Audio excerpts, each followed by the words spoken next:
16h45, Labari Info Soir. Monsieur, dames, bonsoir et bienvenue à cette nouvelle session d'information du samedi 3 juillet 2021. Dans un entretien accordé à la télévision Labari, le président du Conseil national des organisations de la société civile du Burkina Faso, Jones Hiana, a répondu à plusieurs sujets d'actualité. Je vous propose de suivre un extrait avant de retrouver l'intégralité de son entretien. Ça serait en fin de cette édition. La France n'est pas ici pour nous aider. La France n'est pas là pour nous sécuriser. La France, c'est pourquoi elle est là. Pourquoi le peuple malien lui dit de partir, elle ne veut pas partir. La France ne nous a jamais accompagnés. La France nous a toujours dominés. Elle nous dominera toujours. Elle a toujours voulu nos ressources. Elle va continuer à nous piller, à piller nos ressources. Comment vous pouvez comprendre? C'est dans les zones même où elle intervient qu'il y a plus d'attaques. Si vraiment ces Occidentaux-là veulent nous aider, les armes sophistiquées qu'elles-mêmes utilisent, elles n'ont qu'à nous les remettre. Doter nos forces armées nationales, là, se mettre de côté et nous regarder faire. Elles verront si nous ne sommes pas capables de le faire. Mais vous allez vous rendre compte que les armes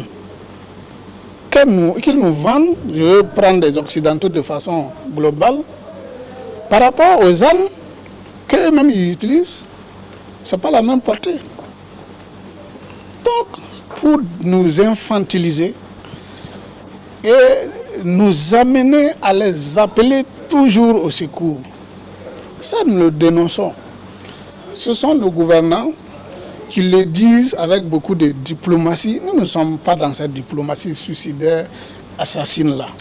Voilà, rendez-vous donc en partie magazine pour suivre l'intégralité de cette intervention. Le réseau nigérien anticorruption RENAC a procédé au lancement de ses activités à travers une conférence hier à la maison du citoyen au siège d'Irotaba. Le thème de cette conférence est axé sur les enjeux, défis et participation des organisations de la société civile dans la lutte contre la corruption. Ismaël Moumouni, Ibrahim Abdou. Véritable frein au développement du pays, la corruption mérite d'être combattue vigoureusement. Raison de la création du réseau nigérien anticorruption RENAC. C'est à travers une conférence sur le thème enjeux, défis et participation des organisations de la société civile dans la lutte contre la corruption que le réseau lance officiellement ses activités. Nous nous sommes dit et s'est fixé des objectifs pour les 3 prochaines années qui sont entre autres dans un premier temps la mobilisation des citoyens dans le cadre de la lutte contre la corruption. En plus, promouvoir une éducation civique et citoyenne, mobiliser surtout les organisations pour une gouvernance juste et équitable, lutter contre une injustice fiscale, renforcer en même temps la capacité des organisations dont nous sommes membres. Il s'agit pour nous aussi de nous mobiliser surtout et mobiliser les autres organisations pour la mise en place des mécanismes de gouvernement ouvert au Niger, conformément au principe de partenariat mondial pour un gouvernement ouvert, de promouvoir la bonne gouvernance et lutter contre l'injustice sociale. Pour cela, le réseau, en réalité, entend mener des actions suivantes, rester en justice surtout sur le plan national, régional et international, mener des actions de plaidoyer, appuyer les institutions sur la prévention et la lutte contre la corruption, le blanchiment, le financement du terrorisme et le recouvrement des avoirs. Fournir aussi de l'expertise et mettre des évidences, surveiller les mécanismes de passation des marchés publics et leur bonne exécution. Les participants n'ont pas manqué d'apprécier cette conférence animée par Dr Mamadel Bassirou.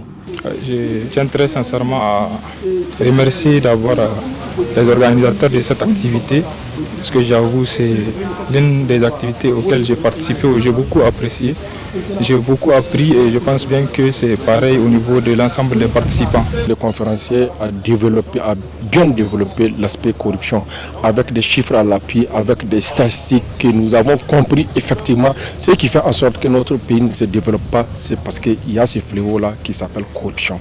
Et nous sommes toujours derniers parce qu'il y a ce fléau-là. Vous avez constaté que l'indice de perception de la corruption atteint jusqu'à 60% des Nigériens qui perçoivent la corruption. Il s'y connaît dans les thèmes et il a bien expliqué ces thèmes et nous avons compris. Créé en 2021, le RENAC compte 8 structures de la société civile. Pour rappel, le Niger est classé 141e sur 181 pays à l'échelle mondiale en matière de corruption. Clôture ce matin du séminaire international d'échange d'expérience sur la commission indépendante et permanente organisée par la Commission électorale nationale indépendante CENI et financée par le PNUD. Les conclusions de ces travaux dans cet élément de la rédaction Labari. C'est sur une note de satisfaction totale qu'ont pris fin les travaux du séminaire international sur la gestion d'une commission électorale nationale indépendante et permanente. Ainsi, 3 jours durant, des experts en questions électorales ont échangé et partagé les expériences à l'issue desquelles des synthèses et recommandations ont été formulées. Le séminaire relève qu'au sein de l'espace CEDEAO, il existe différents types d'organes de gestion électorale et que, selon les experts, tous les modèles sont valables. Il a été également noté que l'histoire sociopolitique de chaque pays influence le choix du modèle d'organe de gestion des élections. Cependant, l'organisation et le fonctionnement d'un OGE obéissent aux principes directeurs suivants: l'indépendance, l'impartialité, l'intégrité, la transparence, le professionnalisme, l'efficacité et la disposition à servir. Les communications des experts électoraux réunis et le partage des expériences électorales des pays représentés ont donné lieu à des discussions et des débats sur des préoccupations communes telles que l'intégrité des OGE, l'indépendance vis-à-vis de l'exécutif, les procédures de nomination, la composition des OGE, la dynamique interne entre les membres, l'importance du partenariat et la communication institutionnelle, la mobilisation des ressources, l'intégration du genre, le renforcement des capacités et la formation, enfin le financement des OGE. Ces différentes conclusions témoignent de la réussite de ces assises, mais aussi de la qualité des participants, a laissé entendre le président de la Commission électorale nationale indépendante CENI. Je ne voudrais pas ajouter un discours trop long à ces remarquables synthèses qui viennent d'être dites. Nous venons de réussir en commun l'organisation d'un séminaire de très haut niveau sur les plans conceptuels et méthodologiques. C'est donc un grand plaisir et beaucoup de satisfaction que je relève là dans la richesse des contributions, leur complémentarité malgré la grande diversité et surtout la très haute qualité des exposés faits par les experts et autres intervenants qui ont animé ces 3 journées de manière magistrale. La densité des conclusions et la pertinence des recommandations résument et témoignent de façon éloquente la qualité et la richesse de nos travaux. À noter que cette rencontre internationale sur la permanence des organes électoraux est le fruit d'un partenariat entre la CENI et le Programme des Nations Unies pour le développement PNUD. Terra, c'est dans la région de Tillabéri en proie à l'insécurité, ralentissant du coup les activités socio-économiques de cette localité. Une de nos équipes est allée à la rencontre du chef de canton pour parler des différentes préoccupations qui assaillent la dite localité. Arrête Salah, Aboubakar Souley. Situé dans la région de Tillabéri, à 185 km de la capitale Niamey, le canton de Terra fait face à une insécurité grandissante qui a beaucoup impacté et qui continue à impacter négativement sur l'économie du canton. La population de Tera vit dans une psychose totale car le mode opératoire des bandits armés non étatiques dans cette zone est l'enlèvement ciblé qui inquiète à plus le chef de canton. Avec cette insécurité, les activités commerciales, comme vous l'avez dit, sont au ralenti. Le transport est au ralenti. Et même la sécurité intérieure, nous-mêmes, on ne sait même plus où mettre la tête. Nous sommes tous angoissés, nous sommes stressés et on reste impuissants devant cette insécurité qu'on nous a imposée. Beaucoup de marchés sont encore fermés. Donc il y a beaucoup de victimes collatérales, à telle enseigne qu'on remet tout dans les mains du bon Dieu. Dieu merci. En tout cas, pour ce qui concerne le canton de Tera, nous n'avons pas entendu déjà des jeunes qui ont été enrôlés dans cette bande de voyous. Nous, les jeunes, en tout cas, de notre canton, où ils sont en Côte d'Ivoire, où ils sont au Ghana, où ils sont en exode, mais pas dans l'extrémisme violent. À l'insécurité s'ajoute la famine, le manque d'eau, le manque des infrastructures routières. Bref, le canton de Tera fait face à tous les maux lui ôtant du coup le bon vivre. Nous voulons quand même qu'on voit la fin de cette guerre qu'on nous a imposée, que la sécurité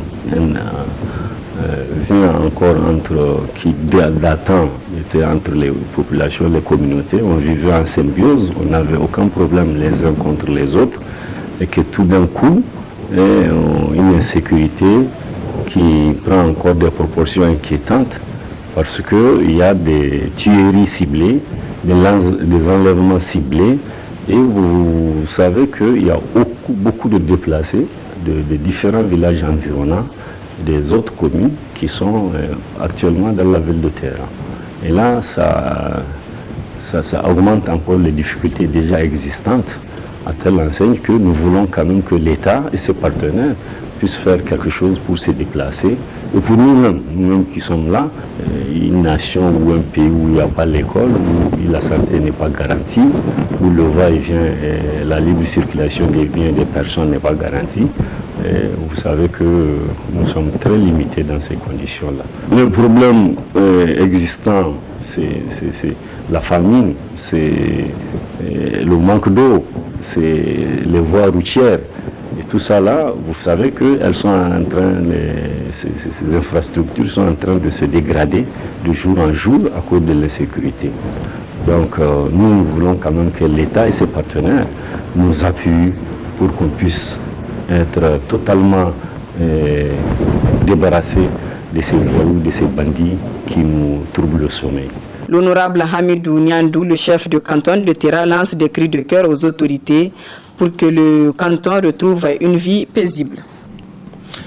Intronisation ce matin du 7e chef de canton de Sakwara, c'est dans la région de Tillabéri. Il s'agit de l'honorable Dr Moussa Sadou Kalilou, élu le 22 février 2019. Le résumé de la cérémonie avec Adam Soumana et Chebou Guisso. Reporté à 2 reprises, d'abord pour raison de la Covid-19, ensuite pour raison sécuritaire, l'événement tant attendu par l'ensemble des populations de Sakwara, à savoir l'intronisation du 7e chef de canton de cette contrée Songoï, se voit enfin tenir par la présente cérémonie. Une cérémonie qui a enregistré la présence massive d'autorités tant politiques que coutumières, ainsi que des parents, amis et connaissances de l'honorable Dr Moussa Sadou Kalilou, mais aussi et surtout des populations de 11 villages qui composent le canton dont il a la charge depuis le 22 février 2019. Occasion pour le comité d'organisation de cette importante cérémonie d'éclairer l'assistance sur l'histoire de Sakwéré et sa chefferie. Le canton de Sakwara est un des vieux cantons Songhai, situé dans l'ouest du Niger. La chefferie de Sakwara tire sa source de la dynastie des Soni, notamment de Soni Bakari ou Sibaro. La filiation s'étend jusqu'à Goyo Kwahi Farkabero, dont Dr Khalil Moussa est descendant par la lignée de Balal Saye Goyo. Amirou Sadou Moussa Kalilou est marié et père de 5 enfants. Il est chevalier de l'Ordre national du Niger. Vint le moment tant attendu que l'intronisation de l'honorable chef de canton de Sakwara, Dr Moussa Sadou Kalilou, qui a reçu les conseils de ses pairs et ceux du gouverneur de la région de Tillabéri, qui dit savoir compter sur sa collaboration.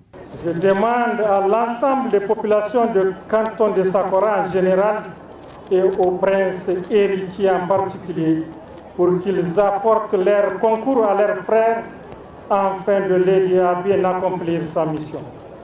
Honorable Moussa Sadou Kalilou, soyez patient, persévérant et animé d'une foi inébranlable dans la recherche du bonheur, de la paix, de la quiétude et de la prospérité des populations de votre canton. Comportez-vous en chef intègre et ayant une probité exemplaire. Quant à moi, soyez rassurés que vous pouvez compter sur mon appui personnel, celui des autorités de la 7e République qui ne ménageront aucun effort pour vous apporter tout le concours et le soutien nécessaire. En marge de la cérémonie, l'honorable chef de canton de Sakwara a bien voulu se confier en ces termes. Le canton de Sakwara fait partie des cantons de la région de Tillabéri et toute la région est confrontée à un problème d'insécurité. Donc c'est un défi pour nous d'aider les autorités administratives afin que la paix et la sécurité règnent dans notre canton, dans la région et sur l'ensemble du pays. Et je vais essayer de réunir tous les fils du canton afin qu'on puisse construire notre canton. Parce que personne ne peut venir construire notre canton à notre place. Il faut nécessairement la cohésion des uns et des autres. Et on sait que une chefferie, c'est toujours les élections, c'est une seule personne qui gagne. Donc Dieu a fait en sorte que je sois élu et je suis le chef de canton de tous les fils du canton de Sakwara. Le tambour guerrier du Songhai ancestral, qui ne résonne que pour des grands événements, a retenti à Sakwere, montrant ainsi toute l'importance de cette cérémonie qui marque le retour de la chefferie à la famille Goyokoi après 83 ans grâce à l'élection et l'intronisation de l'honorable Dr Moussa Sadou Kalilou. Du sport dans cette édition avec la poursuite de la tournée entreprise par le président de la FENIFOOT, candidat à sa propre succession le 10 juillet prochain à Zender. Ce samedi matin, le candidat Pelé a rencontré la grande famille du football de la capitale. Plusieurs points relatifs à son programme ont été dévoilés aux participants. Le résumé avec Ibrahim Tikire et Ibrahim Abdou. C'est dans les locaux du siège flambant neuf de la Ligue régionale de football de Niamey qu'a eu lieu cette rencontre entre les responsables des clubs de la capitale et le président de la Fédération nigérienne de football, candidat à sa propre succession. Au nom des clubs de la capitale, le président Abdelkader Dambadio a rappelé tous les grands succès engrangés par le football nigérien depuis l'arrivée du colonel-major Djibril Hamidou Pelé à la tête de la FENIFOOT.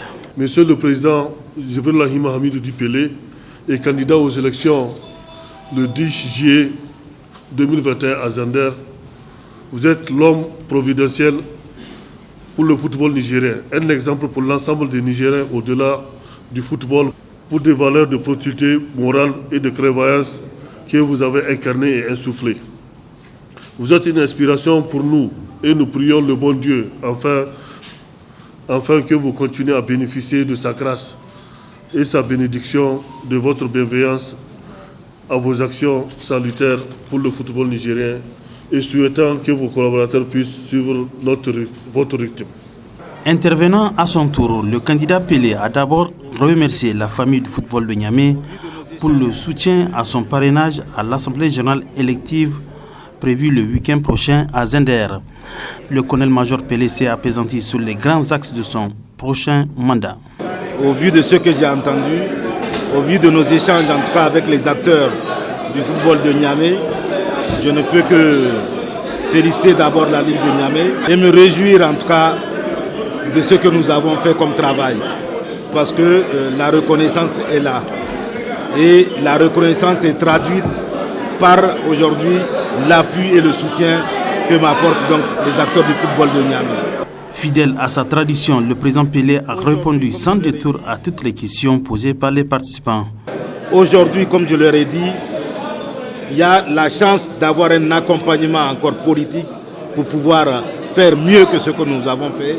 Il faut qu'on profite de ça. Il faut que nous jouions donc notre rôle aussi, notre partition, pour pouvoir encore pousser encore le football nigérien de l'avant. Candidat pour un 4e mandat à la tête de la FENIFOOT, le colonel-major Djibril Himamidou Di Pelé sera seul en course le 10 juillet prochain à Zender. Une confiance renouvelée à l'homme qui a écrit en lettres d'or les annales du football nigérien. Voilà, place à présent à la partie magazine. Jonas Hian, acteur de la société civile du Burkina Faso, répond à plusieurs questions d'actualité. Très bonne réception à vous. Nous cultivons, nous recensons les problèmes de gouvernance où il y a des insuffisances, nous les traitons, nous les analysons, nous apportons nos contributions. Là où il y a lieu de critiquer également, nous le faisons de façon démocratique. Et nous n'avons pas, jusque-là en tout cas, des inquiétudes ou des exactions venant des pouvoirs publics. Non, le Burkina Faso ne connaît pas ces problèmes-là.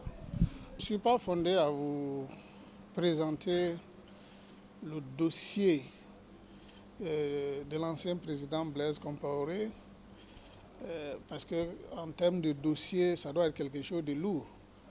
Et je pense que c'est le pouvoir judiciaire à l'heure actuelle qui peuvent en parler avec beaucoup plus d'éléments. En ce qui nous concerne, en son temps, nous avions pensé qu'après 27 ans d'exercice du pouvoir d'État, nous n'avions pas véritablement vu les résultats en termes d'amélioration des conditions de vie, et nous pensions qu'il pouvait laisser la place à d'autres burkinabés qui pouvaient conduire l'action publique. Alors c'est cet entendement-là qui n'avait pas, et ça avait entraîné une révolte, en commençant par la révolte des organisations de la société civile, qui ont été par la suite beaucoup soutenues par des partis politiques et par des structures de masse, par la population à la base, j'allais dire par toutes les forces vives. Mais à partir du moment où il a perdu le pouvoir, nous ne sommes plus occupés de son dossier. Dans la mesure où d'ailleurs, dans toute cette lutte que nous avions menée, les messages que nous lui avions lancés, on ne lui avait jamais dit de quitter le pays. On lui a dit de quitter le pouvoir. Alors c'est lui qui a estimé que de la manière dont on l'a chassé du pouvoir, ne lui permettait pas de rester sur le territoire burkinabé. Alors il est parti, j'allais dire librement. Il peut revenir librement. Seulement, c'est vrai, vous le savez, il y a un dossier judiciaire qui le concerne. S'il décide de revenir librement, cela suppose également qu'il a décidé de pouvoir affronter la justice. Alors, sinon, nous, aujourd'hui, nous avons d'autres défis à relever avec le pouvoir en place. Par exemple, les questions sécuritaires aujourd'hui, il y a des questions de développement, il y a les questions sanitaires aujourd'hui, il y a les questions d'amélioration des conditions de vie des populations. C'est ce message-là également que nous passons au pouvoir qui est en place pour dire de faire en sorte que les Burkinabés vivent mieux, que leurs conditions de vie s'améliorent depuis la base jusqu'au centre urbain.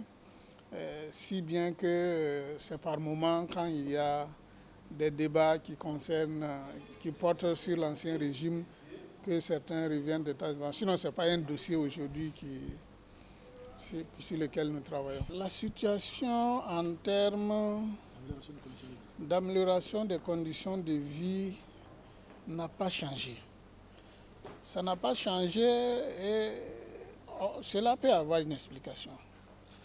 Parce que le président qui est là actuellement, qui a été élu en 2016, donc qui a pris fonction en 2016, aussitôt arrivé, aussitôt les attaques terroristes ont commencé. Et depuis lors, les choses vont de mal en pis sur les questions sécuritaires. Ce qui fait que son plan qu'il avait tracé au départ pour faire cette différence avec l'ancien régime n'a pas pu être mis en œuvre parce que les défis ont changé. Il fallait s'adapter au fur et à mesure qu'on avance. Et comme je vous l'ai dit, la question sécuritaire a pris aujourd'hui le pas sur les autres actions de développement. Bien que c'est vrai, on se plaint qu'il y a beaucoup de choses qui ne vont pas, mais quand vous vous situez dans ce contexte-là, on se dit que ça ne pouvait pas en être autrement, parce que ce n'est pas une mince affaire, cette histoire de sécurité. Bon, malgré tout, il y a des efforts qui ont été faits, mais on ne peut pas dire que les populations burkinabées sont satisfaits. À ma compréhension, quand on dit que quelqu'un est militaire, c'est vraiment un homme courageux, qui est prêt à affronter tout jusqu'au feu. Si Blaise était aussi militaire, je pense qu'il devrait revenir, affronter la justice. C'est maintenant qu'on réalise qu'il était un homme de tenue, mais ce n'était pas un militaire en tant que tel. Et nous savions tous, nous qui vivons à Ouagadougou, que ces terroristes étaient avec nous. Ils quittaient là-bas, ils traversaient les frontières, ils allaient faire des opérations contre des pays voisins et revenir dormir à Ouagadougou, sécurisés, entretenus. Maintenant que leur mentor a bougé, et que de nouvelles autorités sont arrivées qui ne semblent pas s'inscrire dans la même dynamique, les attaques ont commencé. Ça veut dire qu'il y avait une sorte de pacte ou d'amitié entre eux. Dans ces conditions, ils ne pouvaient pas avoir d'attaque, bien entendu. Alors, c'est ceux qui sont arrivés maintenant n'ont pas le même pacte avec eux, ou ne s'inscrivent pas dans leurs desiderata. Il est tout à fait normal qu'ils s'érigent contre nous. Donc, nous pensons que les contextes ne sont pas les mêmes. Quand on dit oui, quand Blaise Compaoré était là, il n'y avait pas d'attaque. Quand il était là, c'était des amis. Ils faisaient des affaires ensemble. Ça veut dire que chacun avait un intérêt dedans. Donc, ils ne pouvaient pas s'attaquer. Mais quand Blaise Compaoré n'était pas là aussi, on servait comme une sorte de base arrière pour attaquer des voisins. Or, quand vous êtes voisins, c'est des choses qu'il faut éviter. Et je pense que c'est ce que l'autre a compris, qui ne voulait pas s'inscrire dans cette dynamique, qu'on continue à héberger des terroristes chez nous. Et que ces terroristes-là viennent attaquer le Niger, viennent attaquer le Mali, qui sont des voisins directs, immédiats. Pour un bon dirigeant, je pense que ce n'est pas des choses qu'on fait. Et je pense que c'est ce que nous sommes en train de payer. Le fait que nous n'avons pas voulu, en tout cas, être comme Blaise Compaoré, en partie, c'est ce que nous payons aujourd'hui. C'est tout à fait incompréhensible que des populations soient attaquées, qu'il y ait un camp militaire à quelque part, que cette attaque-là prenne des heures et des heures, et qu'il n'y ait pas secours de l'armée, ni par la route, ni par la voie aérienne. C'est totalement incompréhensible. Donc je pense que c'est cette révolte-là, cette incompréhension-là que les populations ont exprimée. Et je pense qu'ils l'ont exprimée de façon brillante. Même les populations de la ville, qui n'ont pas été, j'allais dire, touchées directement, ont été indignées par cette situation. Et je pense que presque à l'unanimité au Burkina Faso, nous avons condamné cette façon de faire. On peut comprendre certaines raisons que, oui, peut-être que les voies sont minées parce qu'ils utilisent beaucoup les mines, mais je pense que la couverture aérienne devrait permettre d'intervenir rapidement. Donc je confirme qu'il y a beaucoup de lenteur dans les interventions. Et en tant que civil, en tant que citoyen lambda, on n'arrive pas à comprendre. C'est pourquoi d'ailleurs nous demandons qu'il y ait beaucoup plus de sérénité, d'efficacité dans ces interventions, parce qu'il est difficile, voire insupportable, de compter des morts chaque jour, alors que pour peu qu'on développe de meilleures stratégies, on peut réduire ces situations-là. La France n'est pas ici pour nous aider. La France n'est pas là pour nous sécuriser. La France, c'est pourquoi elle est là. Pourquoi le peuple malien lui dit de partir et ne veut pas partir? La France ne nous a jamais accompagnés. La France nous a toujours dominés. Elle nous dominera toujours. Elle a toujours voulu nos ressources. Elle va continuer à nous piller, à piller nos ressources. Comment vous pouvez comprendre? C'est dans les zones même où elle intervient qu'il y a plus d'attaques. Si vraiment ces Occidentaux-là veulent nous aider, les armes sophistiquées qu'elles-mêmes utilisent, elles n'ont qu'à nous les remettre. Doter nos forces armées nationales, là, se mettre de côté et nous regarder faire. Elles verront si nous ne sommes pas capables de le faire. Mais vous allez vous rendre compte que les armes qu'ils nous vendent, je veux prendre des Occidentaux de façon globale, par rapport aux armes qu'eux-mêmes ils utilisent, ce n'est pas la même portée. Donc, pour nous infantiliser et nous amener à les appeler toujours au secours, ça nous le dénonçons. Ce sont nos gouvernants qui le disent avec beaucoup de diplomatie. Nous ne sommes pas dans cette diplomatie suicidaire, assassine-là. La France n'est pas là pour nous aider. La France veut profiter de cette situation pour mieux s'implanter et mieux organiser les pillages de nos ressources. Ça, nous n'hésitons pas à le dire. Et je pense que quand nous le disons, nous voulons même que les dirigeants français l'entendent, que ça rentre et que ça reste dedans et qu'ils comprennent que les peuples africains en ont marre et que nous ne voulons plus de leur aide qui n'aide à rien. De plus en plus, ou au fur et à mesure, les populations de nos pays respectifs, sous l'impulsion des organisations de la société civile, seront amenés à un moment donné d'obliger nos dirigeants à aller dans le sens des peuples. Il faut qu'on les oblige. Nous savons qu'ils ont peur de la France. Il faut dire les choses telles qu'elles sont. Ils se disent, si on s'amuse, la France va nous faire des coups d'État, ou la France va nous envoyer des rébellions. Dans tous les cas, les terroristes là, c'est l'équivalent des rébellions. Donc la rébellion est déjà là. La France nous les a déjà envoyés. Donc ce n'est pas la peine de penser que...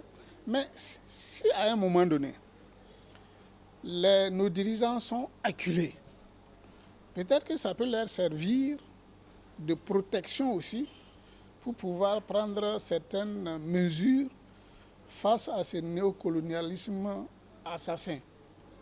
Donc, nous sommes en train de réfléchir, et je sais que ça bouillonne un peu partout dans les pays africains, face à la mauvaise politique française en Afrique francophone notamment.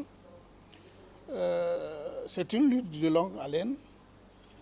Les jeunes qui sont en train de monter, qui n'ont pas été colonisés, qui disposent aujourd'hui de tous les moyens de communication au niveau mondial, travaillent. Et nous pensons que, comme on dit, quelle que soit la durée de la nuit, le soleil sort toujours. Donc nous pensons que les partages d'expérience, les échanges que nous mettons ensemble entre organisations de la société civile des pays africains, au-delà de l'espace Afrique de l'Ouest même, viendra un jour à poser des actes qui permettent vraiment de réhabiliter l'Afrique et surtout l'Afrique francophone. Nous n'avons pas de pouvoir de décision formelle. Nous n'avons pas d'armes pour aller contre un État donné. Mais nous avons les moyens de pression pour amener nos États véritablement à s'élever. L'autre aspect, c'est d'amener nos États à arrêter les pillages. Parce que, imaginez-vous, ce qui nous traumatise aujourd'hui, c'est nous qui les enrichissons. C'est avec nos ressources qu'ils ont les moyens. Et c'est notre argent qui va là-bas, qu'on laisse partir, je dois dire comme ça, parce que nous avons peur. Ensuite, on suit pour prêter, ou au meilleur des cas, avoir des subventions. Et ce sont ces moyens-là qu'ils utilisent pour nous dominer. Donc, les sociétés civiles devraient faire en sorte à amener les dirigeants à faire ce que le président Thomas Sankara nous avait demandé de faire. Produire en Afrique, consommer en Afrique, réfléchir africain, se comporter africain. Et créer un marché africain. Parce qu'aujourd'hui, on a tout de l'Occident. Quand vous évoquez certaines choses africaines, les gens rient. Mais quand vous parlez la même chose de l'Occident, on est à l'aise. Mais vous ne pouvez pas vous développer avec l'idéologie de l'autre. Vous ne pouvez pas vous développer avec la culture de l'autre au détriment de votre propre culture. De la même manière qu'avec le français, que le colonisateur nous a inculqué et qui nous amène à réfléchir colon, on n'ira nulle part avec ça. Donc il faut qu'on revienne aux fondamentaux de l'Afrique pour pouvoir implanter vraiment le vrai développement de l'Afrique. Ce n'est pas un problème de racisme. Nous, on ne rentre pas dans ça. On est même contre le racisme. Il y a des blancs européens qui sont vraiment panafricanistes, qui défendent véritablement l'Afrique. Donc nous ne sommes pas dans une logique des Noirs contre les Blancs. Nous sommes dans une logique des pays colonisés contre la politique des colonisateurs, ce qu'ils appellent l'air précaré. Mais quand vous coupez la peau d'un blanc, le sang qui sort, il n'est pas noir, il est rouge. Vous coupez la peau d'un Africain, le sang qui sort, c'est toujours rouge. Donc, nous avons le même cerveau. Nous réfléchissons de la même manière. Un Africain aujourd'hui peut inventer l'avion, peut construire un avion, peut construire un bateau, peut construire toutes sortes de technologies. Et si vous en cherchez à travers le monde, vous allez en trouver. Vous allez même peut-être trouver, en refaisant l'histoire, que telle chose a été inventée par un Africain, un Noir, et que peut-être par le trichement de je ne sais quoi, on a dû l'éliminer pour mettre le nom de quelqu'un d'autre. Donc nous avons les mêmes facultés, les mêmes capacités d'analyse, les mêmes capacités de réflexion. Il n'y a pas, en termes d'êtres humains, des êtres supérieurs en termes de cerveau par rapport à d'autres. Notre combat aujourd'hui, c'est de réduire les accusations vis-à-vis des autres.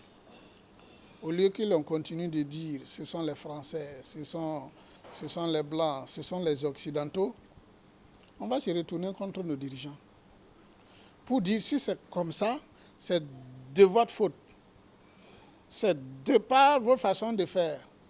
Vous acceptez tout, même ce qui n'est pas bon pour vos populations. Donc il faut qu'on se remette en cause. Je suis en train de dire qu'il faut qu'on amène nos dirigeants à nous mettre tous en cause en tant qu'Africains. Pour dire, après plus de 60 ans d'indépendance, pourquoi on est dans une position comme si on n'a jamais bougé? Pourquoi on continue à nous comporter comme si on était encore en période coloniale?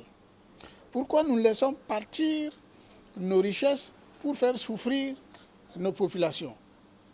Pourquoi les gens viennent prendre pour revenir avec ça contre nous?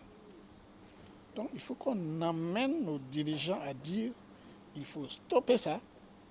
C'est vous qu'on va accuser maintenant. Vous voulez qu'on continue à accuser l'autre et vous êtes à l'aise? Non. On reconnaît la part de responsabilité de l'autre, mais vous, c'est vous qui avez la grosse part de responsabilité parce que vous ne vous inscrivez pas dans les aspirations profondes de vos peuples. Ça, c'est un combat aujourd'hui. À commencer par la question du franc CFA.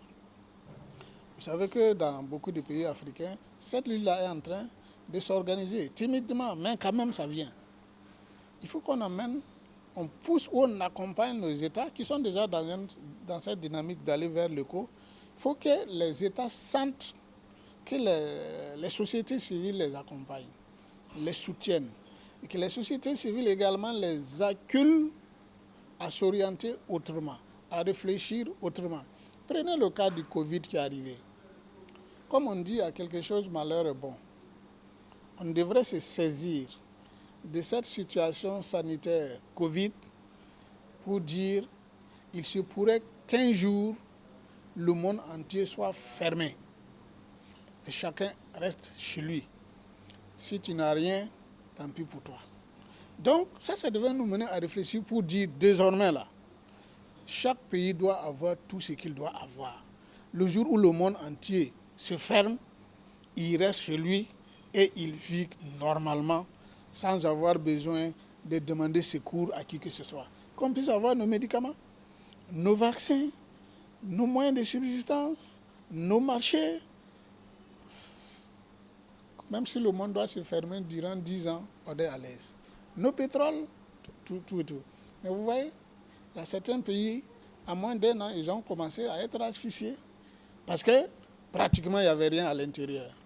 Donc, nous devons aujourd'hui repenser vraiment nos paradigmes de développement africain pour sortir des autres. Je sais que les autres ne voudront pas nous voir évoluer, mais c'est à nous aussi de nous battre. C'est un combat et c'est le plus intelligent qui gagne. On exploite nos ressources minières, nos ressources gazières, nos ressources pétrolières pour développer ceux-là qui nous détruisent aujourd'hui. Ce n'est pas pour nous développer nous-mêmes. C'est ça le malheur.